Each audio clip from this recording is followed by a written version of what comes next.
सोचिए, धातु के भारी गियर्स की खनखनाहट से लेकर आज के इस शांत लेकिन सुपर पावरफुल डिजिटल युग तक का सफर। कमाल है ना। कंप्यूटर का विकास यकीनन मानव इतिहास की सबसे ड्रामेटिक और क्रांतिकारी घटनाओं में से एक है। आज की इस चर्चा में हम एक ऐसी शानदार यात्रा पर निकलने वाले हैं जो दिखाएगी कि कैसे इंसान की बस एक हिसाब लगाने की जरूरत ने आज की इस एडवांस टेक्नोलॉजी की नींव रख दी। हम उन मशीनों और जीनियस वैज्ञानिकों के काम को डिकोड करेंगे जिन्होंने इस मॉडर्न डिजिटल दुनिया को मुमकिन बनाया है। चलिए इस जर्नी को एक टाइमलाइन के जरिए समझते हैं। शुरुआत होती है 1671 में पहले मैकेनिकल कैलकुलेटर से। फिर हम आते हैं 1833 के एनालिटिकल इंजन पर। इसके बाद 1946 में ENIAC के साथ मानो एक डिजिटल धमाका होता है। और फिर 1955 में HEC-2M के साथ ये क्रांति भारत तक भी पहुंचती है। ये सिर्फ तारीखें नहीं हैं, बल्कि ये एक बहुत बड़ी छलांग है जिसने हमारे काम करने के तरीके को हमेशा के लिए बदल दिया। अब इंसान की फितरत है कि जहां जरूरत होती है वहां आविष्कार होता ही है, और इसी हिसाब किताब की जरूरत ने जन्म दिया पैस्कलाइन को, जिसे हम अंकगणित मशीन या अर्थमेटिक मशीन भी कहते हैं। सच कहूं तो ये कोई आम उपकरण नहीं था। ये पहली मैकेनिकल एडिंग मशीन थी, एक तरह का बिल्कुल शुरुआती स्वचालित डिजिटल प्रोटोटाइप। हालांकि इससे पहले 1671 में गॉटफ्राइड लेबनिज एक मैकेनिकल कैलकुलेटर बना चुके थे, लेकिन पैस्कलाइन ने इस दिशा में इतिहास रच दिया। ये मशीन इस बात का सबूत थी कि इंसान की तरह मशीनें भी कैलकुलेशन कर सकती हैं। और ये बात बहुत ही शानदार तरीके से दिखाती है कि कैसे उन शुरुआती विचारों ने हमारे आज का रास्ता तय किया। 1833 और 1837 के बीच चार्ल्स बैबेज ने एनालिटिकल इंजन बनाया, और यकीन मानिए ये कोई मामूली मशीन नहीं थी। असल में आज हम जो भी कंप्यूटर इस्तेमाल कर रहे हैं ना, ये उसका असली पूर्वज या ग्रैंडफादर है। हर आधुनिक डिजिटल कंप्यूटर का बेस इसी एनालिटिकल इंजन पर टिका है। वैसे बैबेज ने 1822 में डिफरेंस इंजन भी बनाया था, लेकिन इसी एनालिटिकल इंजन ने मॉडर्न कंप्यूटर की मजबूत नींव रखी। अब ऐसे विजनरी इंसान की बात तो होनी ही चाहिए, है ना। चार्ल्स बैबेज ही वो जीनियस थे जिन्होंने पूरी दुनिया के सामने पहली बार प्रोग्रामेबल कंप्यूटर का कॉन्सेप्ट रखा। पहले कंप्यूटर को आकार देने में उनका योगदान इतना विशाल और अभूतपूर्व था कि आज पूरी दुनिया उन्हें पूरे सम्मान के साथ फादर ऑफ कंप्यूटर के नाम से जानती है। सोचिए, उन्होंने उस दौर में वो चीजें सोच ली थी जो आज हमारी रोजमर्रा की जिंदगी का हिस्सा हैं। वाकई कमाल की बात है। यहाँ से चीजें गैर बदलती हैं, और वो भी बहुत तेजी से। हम प्योर मैकेनिकल दुनिया से निकलकर बिजली की तरफ बढ़ रहे थे। यहाँ एक बहुत ही दिलचस्प तुलना है। एक तरफ 1939 में एटानासॉफ और क्लिफर्ड बेरी का बनाया ABC कंप्यूटर था, जो दुनिया का पहला प्रोग्रामेबल इलेक्ट्रॉनिक डिजिटल कंप्यूटर बना, और ठीक इसके बरक्स 1943-44 के दौरान मार्क 1 सामने आया। ये दुनिया का पहला इलेक्ट्रोमैकेनिकल कंप्यूटर था। इसे हार्वर्ड आइकिन ने IBM के साथ मिलकर बनाया था, जिसे ऑटोमेटिक सीक्वेंस कंट्रोल्ड कैलकुलेटर या ASCC भी कहा जाता था। अब चूंकि हमने मार्क 1 में IBM के सहयोग की बात की है, तो इस कंपनी का बैकग्राउंड जानना भी काफी मजेदार है।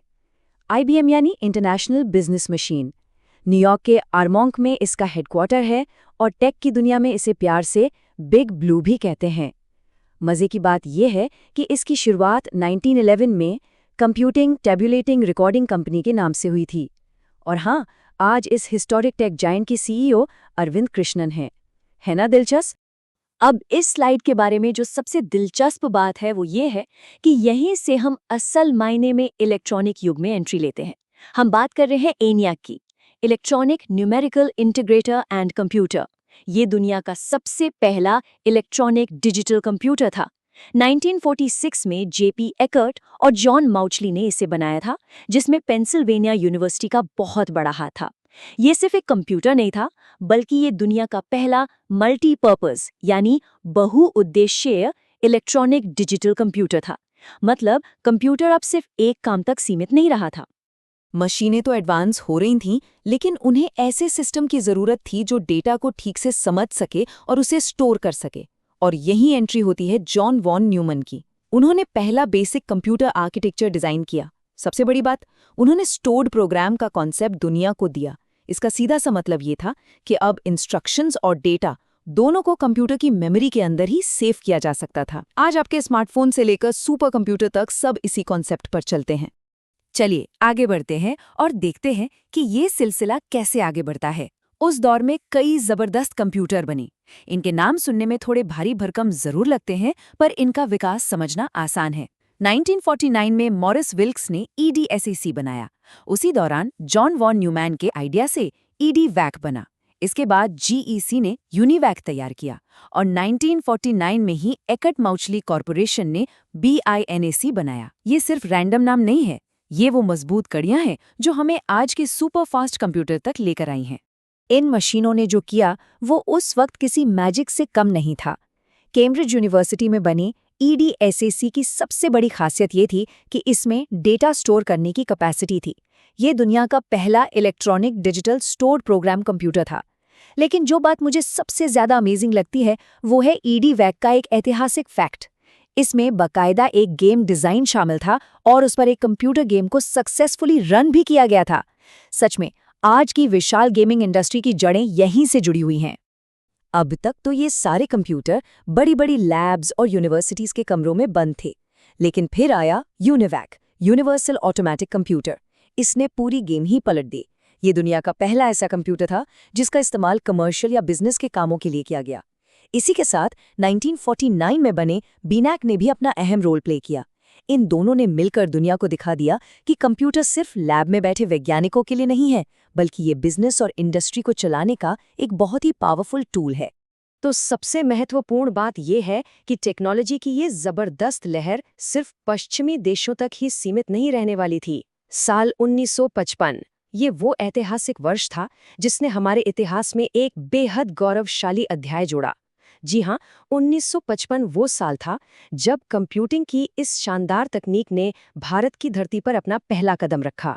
1955 में HEC2M, जिसका पूरा नाम हॉलरिथ इलेक्ट्रॉनिक कंप्यूटर 2M था, भारत में इंस्टॉल होने वाला पहला कंप्यूटर बना। इसे इंग्लैंड से मंगवाया गया था और कोलकाता के बेहद ही प्रतिष्ठित भारतीय सांख्यिकी संस्थान यानी ISI में इसे स्थापित किया गया। ये सिर्फ बाहर से लाई गई एक मशीन भर नहीं थी, ये भारत के एक नए तकनीकी युग, एक नए एरा में कदम रखने का प्रतीक था। चार्ल्स बैबेज के उन शुरुआती विचारों से लेकर कोलकाता की लैब में रखी इस मशीन तक, ये जर्नी एक बहुत ही शानदार सक्सेस स्टोरी है। पास्कल आयन के उन छोटे छोटे मैकेनिकल गियर्स से लेकर ENIAC के विशाल इलेक्ट्रॉनिक सर्किट्स और फिर HEC2M की भारत में उस पहली दस्तक तक, इन सब ने मिलकर साबित कर दिया कि इंसानी दिमाग की कोई लिमिट नहीं है। लेकिन इस पूरी चर्चा को खत्म करते हुए एक बहुत ही गहरा सवाल सामने आता है। मैकेनिकल गियर्स से लेकर इलेक्ट्रॉनिक युग की शुरुआत तक इन शुरुआती मशीनों का जो बुनियादी आर्किटेक्चर जॉन वॉन न्यूमैन और चार्ल्स बेबेज जैसे लोगों ने बनाया था, वो आज भी हमारे स्मार्टफोन्स और सुपर कंप्यूटर्स को चला रहा है। तो सवाल ये है कि ये डिजिटल आर्किटेक्चर हमारे भविष्य की रियलिटी को, हमारे आने वाले कल को किस तरह से आकार देगा। इसके बारे में ज़रूर सोचिएगा।